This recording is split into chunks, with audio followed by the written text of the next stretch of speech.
یہ بات آئی ہے ضمنی طور پہ، تو اس حوالے سے بھی آپ غور کر لیجئے۔ ابراہیم، حضرت ابراہیم، انہوں نے گھر کو چھوڑا، گھر چھوڑا گیا نا، اللہ تعالیٰ نے حکم دیا گھر چھوڑ دے، ہجرت کر، نکل آئے۔ ابراہیم تو نے میرے لیے گھر کو چھوڑا ہے، یہ نیکی کا دیکھنا ہے۔ اب قیامت تک کے لیے جو تیرے رب کا گھر ہے تو اس کا بانی ہے اور تو اس کا معمار ہے۔ ابراہیم تو نے اپنے بیوی بچوں کو تپتے ہوئے صحرا میں چھوڑا ہے میرے لیے، اب تجھے آگ میں ڈالا گیا ہے، یہ میری ہی بنائی ہوئی آگ ہے، تیرے لیے ٹھنڈی ہو جائے گی۔ ابراہیم تو نے، میں مثالاً سمجھا رہا ہوں، یہ نیکیوں کا دیکھنا نہیں ہے، تو نے اپنے بیٹے کی گردن کے اوپر چھری کو چلا دیا رب کے حکم کے لیے، کیا تیرا رب اس کے بدلے میں تجھے یہ فضیلت عنایت کرتا ہے، آج کے بعد دھرتی کے اوپر، زمین کے اوپر جتنے نبی آئیں گے تیری اولاد میں سے آئیں گے، اور تیری اولاد میں سے ایک نبی وہ بھی آئے گا، کائنات کا امام ہوگا۔ ایک بیٹے کی قربانی دی، نیکیوں کو دیکھ نہیں لیا اپنے سامنے، اور یہ تو نبیوں کی بات ہے۔ ایک عام بات شیخ عبید الرحمن محسن برادر نے ہمیں بتلائی ہے،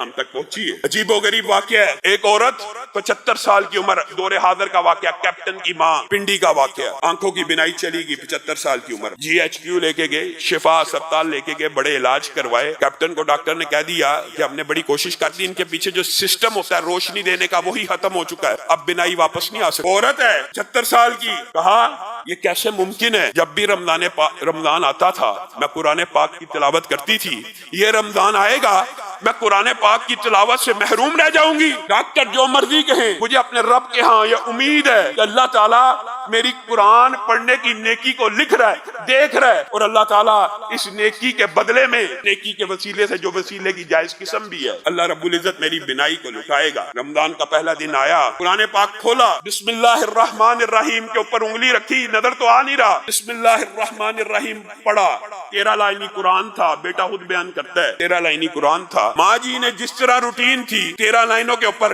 بسم اللہ حافظہ تو نہیں تھی، بسم اللہ الرحمن الرحیم، بسم اللہ الرحمن الرحیم، بسم اللہ الرحمن الرحیم، 13 دفعہ پڑھا، صفحہ الٹا دیا، 13 مرتبہ پڑھا، صفحہ الٹا دیا۔ ایک ماہ میں جتنے قرآن پاک معمول تھا پڑھا کرتی تھی، اتنے ہی قرآن پاک پڑھ رہی ہیں، صرف بسم اللہ الرحمن الرحیم کر کے۔ تیسری مرتبہ جب بسم اللہ کے ذریعے قرآن پاک کو ختم کیا، ان کے بیٹے نے خود بیان کیا میری ماں کی بینائی واپس آ گئی اسی رمضان کے۔ کیا نیکیوں کو بندہ نہیں دیکھے گا؟ اللہ کی قسم جس طرح انسان نیکیوں کو دیکھتا ہے اسی طرح انسان گناہوں کو بھی دیکھے گا۔ فَمَن يَعْمَلْ مِثْقَالَ ذَرَّةٍ، اگر خیر کے لیے ہے تو وَمَن يَعْمَلْ مِثْقَالَ ذَرَّةٍ، شر کے لیے بھی موجود ہے۔ اور انسان، اللہ معاف فرمائے، اللہ ہم سب کو ہدایت دے۔ اللہ تعالیٰ نے تنہائیوں کے اندر گناہوں کو کیوں آسان، آپ اور میں یہ بھی نہیں سمجھ، لِيَعْلَمَ اللَّهُ مَن يَخَافُهُ بِالْغَيْبِ، تاکہ اللہ جانے کہ حقیقت میں، غیب میں، حقیقت میں، تنہائی میں اس سے ڈرنے والا کون ہے۔ تنہائیوں میں برائیوں کو آسان کرنا۔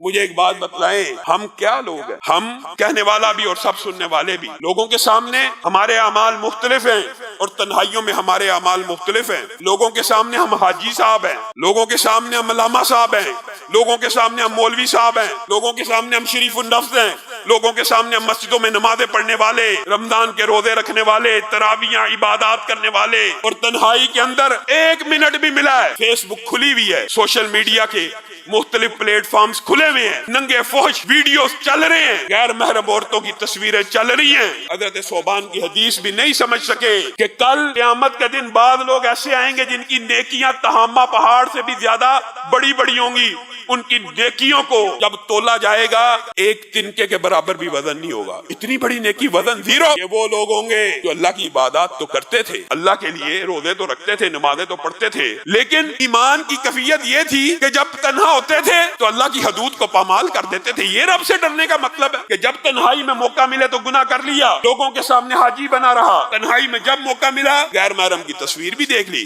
غیر محرم سے چیٹ بھی کر لی، غیر محرم سے بھی کر لی، غیر محرموں کی ویڈیو بھی دیکھ لی، گانے بھی سن لیے۔ آپ اور میں یقین مانیے دھوکے کی زندگی گزار رہے، اسی دنیا کے پیچھے بھاگتے بھاگتے عمریں بیت گئی، اسی دنیا کے پیچھے بھاگتے بھاگتے عمریں بیت گئی. دنیا اچھی ہونی چاہیے، اس میں کوئی حرج کی بات نہیں ہے. ربنا آتینا فی الدنیا حسنہ ہے وفی الآخرۃ حسنہ بھی ہے. ہم اسی دنیا کے پیچھے بھاگ بھاگ کے اپنی زندگی گزار دیتے ہیں. اللہ رب العزت نے ایک مقدمہ یہ بھی بیان، اللہ رب العزت نے کلام حمید ہی کے اندر یہ مقدمہ بیان کر دی ہے. قل هل ننبئکم بالاخسرین اعمالا. اے اللہ کے رسول قل کہہ دیجئے، اور جب کہہ دیجئے کے ساتھ جو بات آ رہی ہوتی ہے آپ کو پہلے بھی بتلایا ہوا ہے، اس کا مخاطب اول طور پہ نبی کریم ہوتے ہیں اور ان کو یہ حکم دے دیا جاتا ہے کہ اس کا ابلاغ کیجئے، گویا یہ بات بڑی ہی اہم ہے. قل هل ننبئکم بالاخسرین اعمالا. کیا ہم آپ کو خبر دیں گھاٹے کے اعمال کرنے والوں کے بارے میں، دنیا کے اندر سب سے زیادہ خسارہ اٹھانے والوں کے بارے میں؟ قل هل ننبئکم بالاخسرین اعمالا